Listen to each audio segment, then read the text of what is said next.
I'm Bruce Apar, and I'm with Frank J. Rich, and you're watching Frank Talks with Bruce the Blog.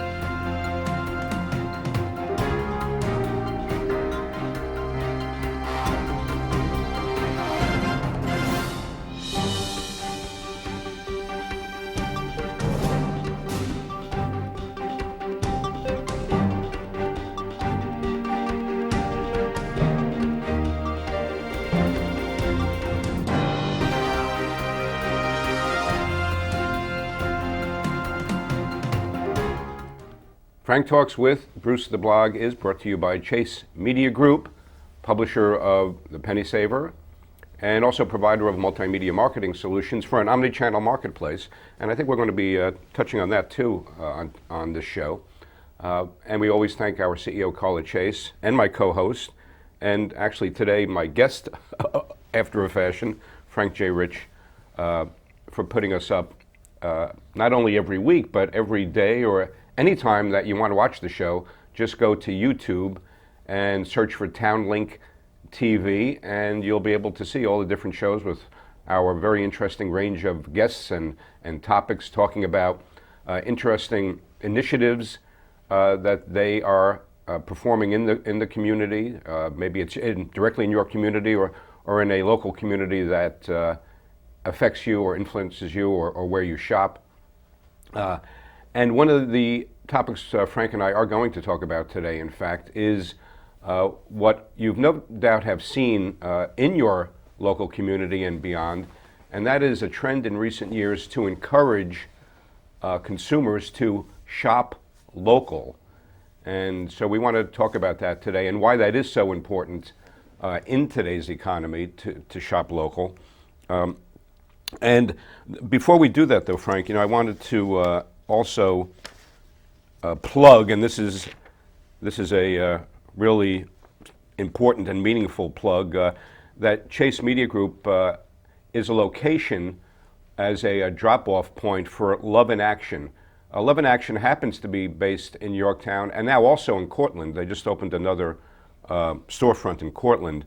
But this is a relatively new enterprise that does really, really good work in the community, collecting, as they call it, slightly used clothes, shoes, bags, bedding, linen, and drapery, and then redistributing it, as it were, selling it as pre-owned merchandise, to people who, maybe can't afford brand new merchandise for whatever reason. And so we want to, especially in the holiday season, when it's a time to remember the neediest. We should be helping those in need as much as we can all year round, but it goes without saying, during the holidays, it becomes something that is always focused on. And so we want to remind you, Love in Action, which is in Yorktown on Route 202 in Parkside Corner, you'll find them. And now you'll also find them opposite the Cortland Town Center with their newly opened facility, where you can either drop off your used clothing or perhaps buy clothing in a very cost-efficient way. And so we want to both salute them and remind you to take advantage of their services. That's Love in Action.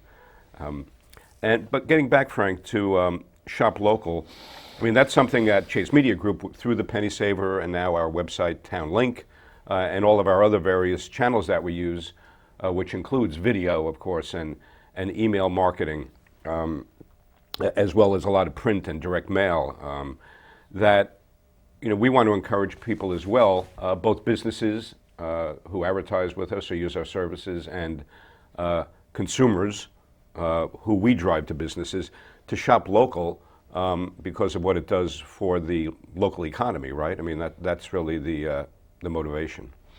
Yeah, I mean, the statistics are pretty clear with respect to the benefits of shopping local. I mean, notwithstanding the fact that that commerce is what creates communities, and if the commerce in a community were to disappear, the community would not be long to follow.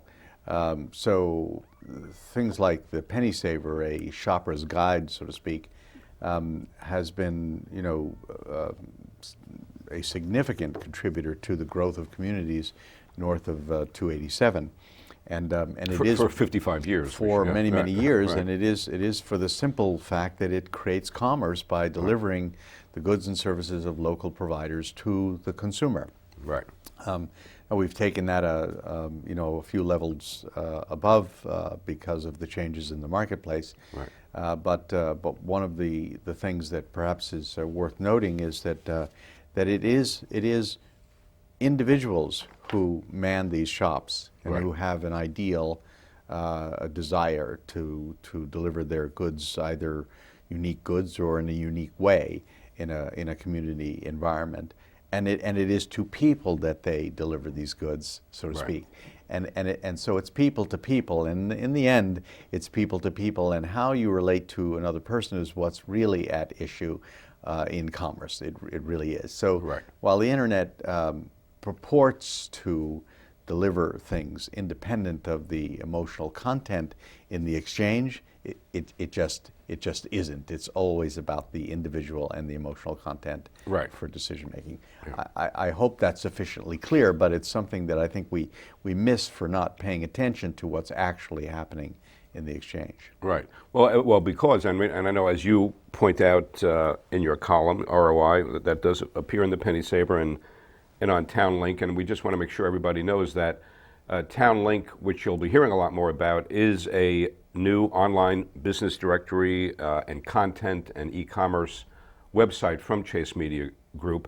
And part of Town Link is a section called News and Views, where your column appears, my column appears. We have local sports coverage, and we're going to be adding, in fact, a lot of blogs to the site that cover very wide range of topics. And so we want to actually put it out there too to anybody watching, that if you have a particular topic in which you specialize or you're an expert in, and you are inclined to write about it, or maybe have already written about it in other places, definitely contact us at info@chasemediagroup.com, and you'll see the email come up on the screen during the course of the program anyhow. Because I know at the same time, Frank, you're talking about that the internet sort of has to be put in its place, or people sometimes have to be reminded of what is its place in the commerce food chain, so to speak. Certainly at Chase Media Group, we are taking advantage ourselves of using it to communicate to our current and even future audiences, or expanding audience that we have.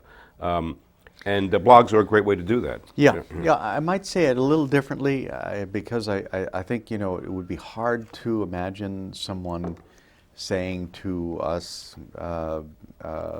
internet doesn't really matter in my life. It's sort of like folks saying, advertising doesn't affect them. It's just not possible. Right. Yeah, of course, it's just not possible. So it's not so much that the internet needs to be put in its place. It is that what you hear is that the internet has taken over the world, and right. as a use model, a high volume use model, that is in fact the case. Right. We can't quite live without the internet, no question about it. But what is its contribution with respect to commerce? Right. And we then assign to its ability in the commercial arena the perception that we have of it in the use arena. Right. And so we use it for most everything, but what does it actually generate in terms of revenues right. for people who have shops and stores right. and so forth? And we think of these major stores like Amazon, for instance, but there are very, very few of those that are successful like Amazon. Yes. Very, very few. But when you consider that there are 28 million businesses in the United States, and in excess of 27.8 million of those businesses are companies that have fewer than 100 employees, right. and 80% of those businesses have fewer than 20 employees. Right. So America is made of small business. Yeah. Even though the equity in the traded equity in corporations is 75% of which is held by major corporations. Right. The equity in small business is significant. Right. And certainly their contribution to employment, about 60%, and their contribution to actual GNP, which is over 50%. So it's a very, very significant arm of the marketplace, and one that is not doing so well right now. No, right. Well, and that's, that was a point I was about to jump on as well. That, I mean, you write a sort of a hardcore business column. I mean, I don't, but every so often I like to touch on business topics from a slightly different angle. And I remember writing, maybe it was 2 years ago, and here we are 2 years later, and things still need to get a lot better with the economy. But that it doesn't matter really that Wall Street says the economy is better. The economy is not really better until Main Street feels it. Yes, right? that's absolutely right. Yeah. The marketplace for equities is a futures betting market. And so what basically is happening is that when the market goes up, what that's communicating to the general population is that people have confidence in the future of the economy. Right. That's what it says. It's not a measurement in time. Right. It's really a measurement of time going forward. Now that changes by the strangest things. Right. Emotional content over or response to, let's say, some catastrophic event around the world, and the presumed ripple effect of that catastrophic effect. Right. Such as if there were an earthquake in an oil-producing area, then people would be thinking the cost of oil is going to go up, and then the market reflects that, and so on and so forth. Right. But it's a betting parlor basically, and it is to determine how people feel about their bets going forward. Right. But what is happening on almost on the obverse side of the same coin is America moving through its paces, right, based on what all these little businesses are doing, yep, and the extraordinary numbers of people that are invested in those small businesses by the extension of their families and communities, right, and the local organizations, not for profit, especially government organizations, need initiatives. All of those kinds of things depend more heavily on those small businesses all over the country. Right. What would local soccer teams do if they couldn't have a local sponsorship, so to speak, from local businesses that work? So the fabric of our commerce is a small business fabric, and it's that way because we live in communities. We don't live on the internet, so to speak. Right. I mean, we don't technically live on the internet, right, but we spend a lot of time there. Live with it. Yeah, yes, we spend a lot of time there, yeah, and it's necessary and it's good. So it's not to suggest that it isn't good, but it is striking to see the contrast between the view that people have of print media, yeah, and the view that they have of electronic media. And increasingly we're seeing over and over again reports which are clearly demonstrating the dominance of print for its effect and influence in the marketplace over the internet, but people are not, they're just not internalizing that. They're not seeing that clearly. Why? Because they're not relating really to the fundamental issue that it is a human versus to a human. Right. There's a new concept called one-to-one marketing, and right, it's a concept that means to get that face-to-face accomplished more easily, more effectively. Right. But what is it basically doing? It's saying you really got to get back to the person in order to make things work, and it's right, true. yeah, it's actually the case. And it's worth noting too, and certainly not coincidental to what we're saying about small business and shop local and the plight of small businesses in all the communities we reach. The state of small businesses, that it definitely played a role, small business and its condition, I think it definitely played a role in local elections. I mean, we know in Yorktown, because based in Yorktown, and I happen to have a stake in that campaign, in the town supervisor race, that you had one candidate, the incumbent, who was very much out front as a pro-business candidate. And then in a precedent shattering decision. The Yorktown Chamber of Commerce said it was going to endorse a supervisor candidate where it hasn't done that in at least 20 years. It's the Chamber of Commerce. Their interests are strictly and foremost business interests, and how their members are faring, under current policies and legislation and things like that. And so I think what we're talking about, is really in the forefront of everyday conversation now. Yeah. I mean, and again, it affects people's decisions on who they're voting for, and we hope where they shop as well. Yes, but to try to make a point, that advocacy is still a level above the advocacy that is necessary in order to accomplish the goals of economic recovery and communities that are under control, not under the control of someone or some organization, some government, right, but under control. That is to say that they are not overspending their resource, that they are effectively planning for the use of the funds and resources that they have, and for the growth and development of the opportunities in education, in service to the community, in connections to the outside world, outside the community, so to speak.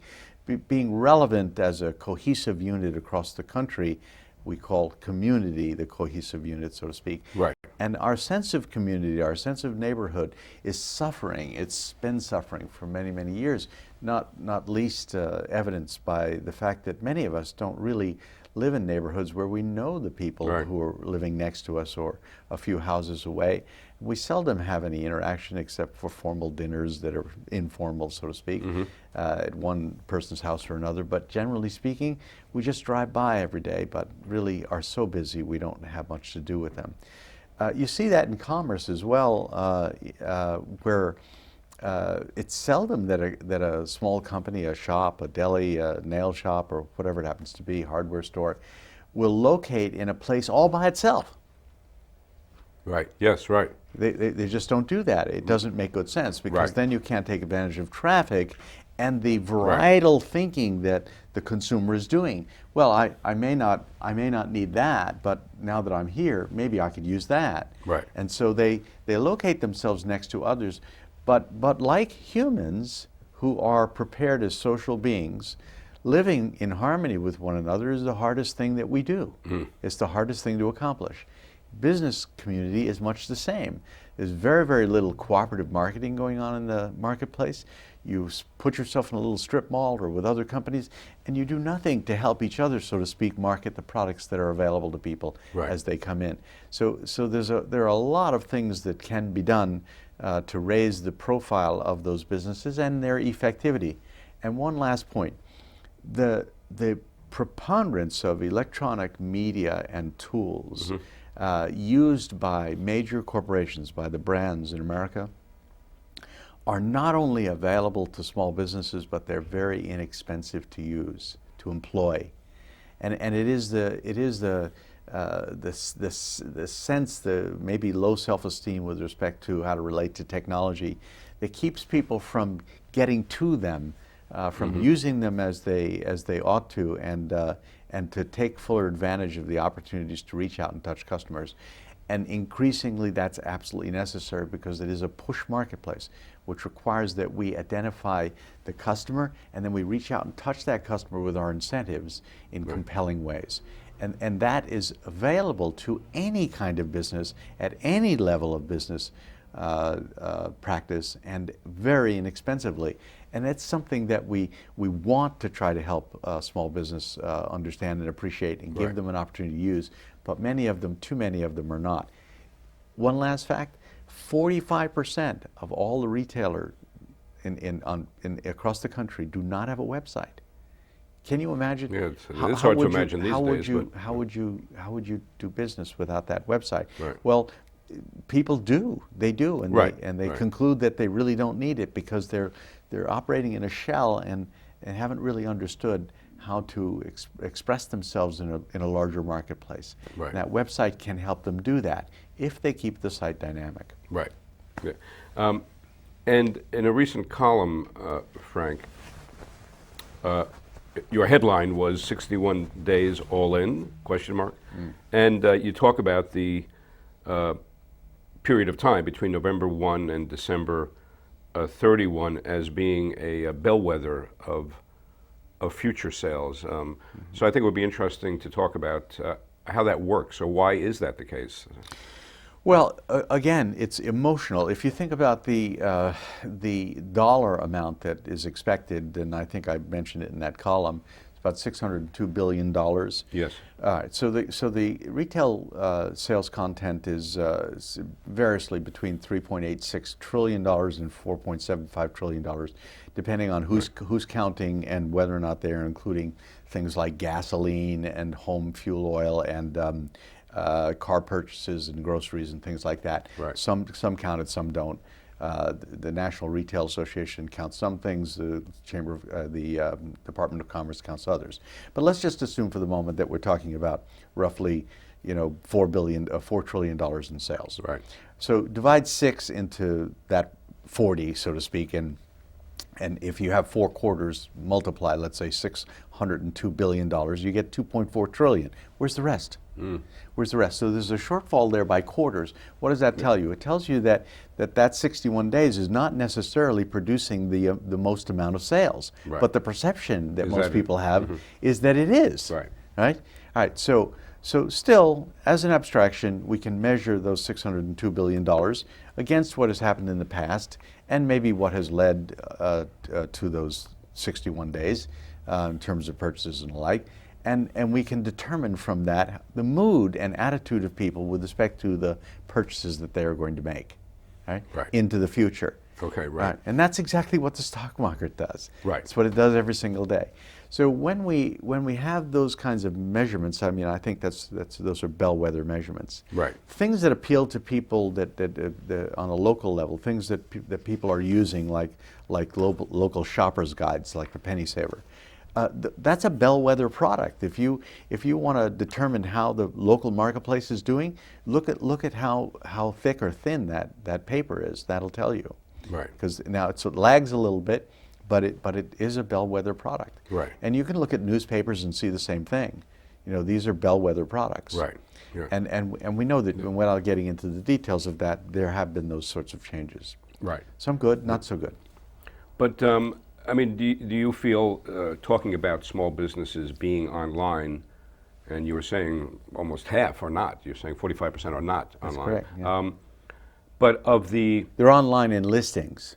So they might be on Yelp and they might Right. be on TripAdvisor. But not with their own But not with their website. own, Right. not with their own presence. Right. Yeah. But also, do you think that a lot of businesses, let's say who are currently online, just looking at that active online segment, could actually be transacting business online where they're not as well? It's not, Absolutely. It's not just, I mean, we talk about this where, like in our own company, where a website functions analogously to like a billboard, where somebody's online and they go to your website, and it could be a restaurant, it could be any number of goods and services, and then they become aware. It's an awareness tool for businesses. But again, the learning curve of the internet, as a commerce tool being what it is, especially with small businesses, it would seem like a lot of them aren't aware, as you pointed out a few minutes ago, that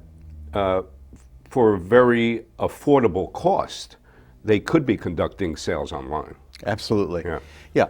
Now, it requires a little imagination, a little bit getting over the fear of transacting business over the internet, so to speak. A number of things that can be overcome rather easily, but which people come slowly to. Right. Takes doctors 3.5 years to change their prescription habits. So why would a shop owner be any different, so to speak? Right. It's just the way we are. We're built. We go slowly, as it were. But let me just use an analog. Some years ago, cleaning companies, because of the changes that have occurred. I mean, here we are. We're in a studio, a TV studio. I have a jacket on. You have a jacket on. I have no tie. Right. We dress differently. Right. You go to a restaurant. You don't see anybody in a suit anymore. It's Right. just not the way Casual. we live. What does that do to the cleaning shop segment? Well, it hurt them. Yeah. It hurt them. So they had to scurry around. One of the things that they used to do was deliver cleaning around. And you have some of these companies that will, have their cleaning done by somebody else, but they will show up at companies. We have one that shows up at our company, picks up the cleaning and delivers it a few days later, and they do that twice a week, as it were. Delivery, which they walked away from because of the increasing cost of doing delivery, is something that they came back to during the recession, even though the cost of doing business that way was even more expensive than it was before. Costs rise, they don't fall generally, unless you're talking about microchips. Right. And so what happened is that Moore's law, right? Yeah, exactly. So what happened is that you saw a trend, and one of the fastest growing, most significant trends in the retail segment is the trend that embraces delivery. Right. So it is understanding and being sensitive to the fact that people are very busy and need all of the help they can get, things that can be delivered to them. And a part of that was the unfortunate practice of many companies to gain a higher price for the sale of their product by putting a shipping and handling charge that was egregious. Right. Yes. And then the hue and cry across the land. And I wrote many letters to people. I'd say, I'm not going to do business with you because this is a predatory practice. You are asking for more money than you stated the product you thought was worth. Right. And that's a sneaky way, sort of. That has all changed now. Right. Because of that, most places most organizations that deliver goods and services, they are prominently advertising that the shipping is free. Right. Or near free. Now, I just ordered something from a large company, and the shipping was free if I wanted to wait for days. That's the little game they play. Right. If I wanted to wait for 2 weeks to get it. But if I wanted to pay $2.76 to ship something that weighs almost 40 pounds, $2.76, I could get it in 3 days. Right, that's a pretty good bargain. Yeah. So you see, there's no way they can make money on that. You can't ship 40 pounds of something for $2.76. But what they are doing is they are saying, we know that this is important to the customer, so we have to make a decision. Are we going to risk losing the customer, or are we going to do something that cements the gain of that customer, as it were? Right, and wow, this really did speed by because we just got the high 2-minute sign from Richard Redmond, our director. And before we go, well, this has been great, and of course we'll be doing this again. But I just want to mention, because of the timing of the show, that as everybody certainly knows, it's the 50th anniversary on November 22 of the assassination in 1963 of President John F. Kennedy. And of course, everybody who was around then, I was an early teenager, remembers where they were at the time. I was in school, and the public announcement came from the principal, and it was, it's something obviously you never forget. You take it with you literally to your grave. And so that's what my column on my blog is about in the November 20th issue of the Penny Saver. But my only comment right now, with the time we have left, is it prompted me to think what it will be like on September 11th, 2051. I was like you were talking before about thinking ahead. I was thinking, so it's been 50 years since this historic moment in our history and our lives, and what will it be like on 2051 when it's 50 years from what happened on 9/11? It's probably much the same. Yeah, people.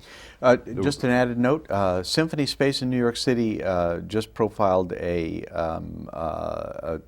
performance of noted artists around the country, given impetus by the Hermitage artist community in Manitoba Key in Florida, to gather these people in the day before commentary on the shooting of President John F. Kennedy. Oh, really? Okay. And it's an extraordinary program that lasted. It was about 4 hours of taping, but those who are interested Symphony Space can go to Symphony Space and see some of that. Okay. And this is Bruce April along with Frank J. Rich for Frank Talks with Bruce the Blog. Thanks for watching, and remember, when Bruce the Blog listens, people talk.